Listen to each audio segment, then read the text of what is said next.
Hi, Andrew here, and I'm wondering if we're in a preference cascade. What's a preference cascade, Andrew?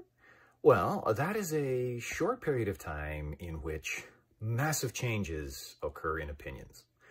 There's an old joke, or maybe even an old quote, about a rich man who'd gone broke, and he was asked, "How did you go broke?" And he said, "Well, slowly at first, and then all of a sudden."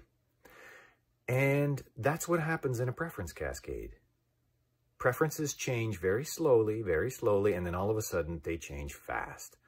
I wrote something about a month ago about the shifting narrative. When all of a sudden, the smart thinkers, the good thinkers, the standard purveyors of, or the purveyors of the standard narrative suddenly changed the narrative on COVID. Up until late December, early January, the New York, Washington, Ottawa, Toronto, Montreal axis of good people think was that if you got COVID, it was because of a moral failing on your part. It was a moral judgment. But then they started getting it. And Chris Chalitza of CNN said, "Why are we making catching a disease a moral failing?" Well, Sparky, because you made it one. But that was when I said, you can hear the narrative shifting. It's turning. Because suddenly the good people who did everything right, they masked and they locked down and they got their vaccines and they did everything right, unlike those stupid people who lived in the places in the countries that didn't vote for people that the establishment newsies liked. They were the ones who were getting it. Well, now the good people were getting it and they didn't want it to be a moral judgment anymore. Okay. That started to shift.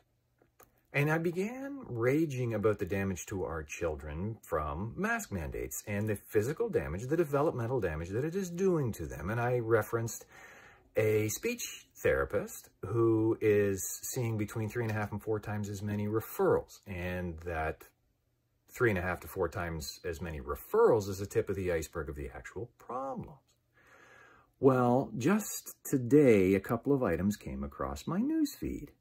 1, 4 reliable purveyors of the narrative in the United States, The Atlantic being one of them, I can't remember the others off the top of my head, all came out with editorials against masking children. The narrative shifting. And I noted that when our not exactly a Rhodes Scholar Prime Minister derided the convoy heading across the country as a fringe element, overnight tens of thousands of people joined, and it got support in many corners of the world, to the point where there are now trucker convoys on at least 3 continents. They're doing them in Europe. There's one starting up in Australia. We've got them going here. And suddenly, it wasn't a fringe element anymore. And I'm seeing Punjabis against mandates. Well, there goes his racist one. And the narrative shifting rapidly. Well, what do I see? Angus Reid did a poll, and the preference of the Canadian public at large for COVID measures has dropped hugely. It is now a majority across all age, both sexes, and all demographics, with one exception, that Canadians as a whole have shifted from 40%, 42% in favor of removing COVID restrictions to a majority of Canadians want to see the end of COVID restrictions.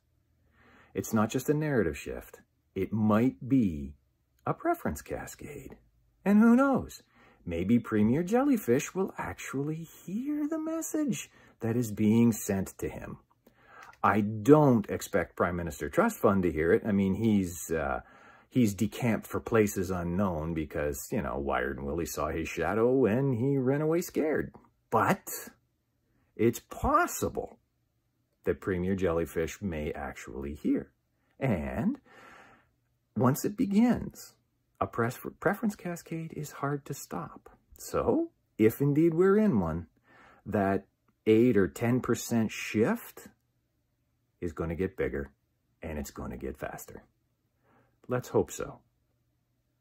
For our sakes, for our children's sake, for our country's sake, and for the sake of our futures.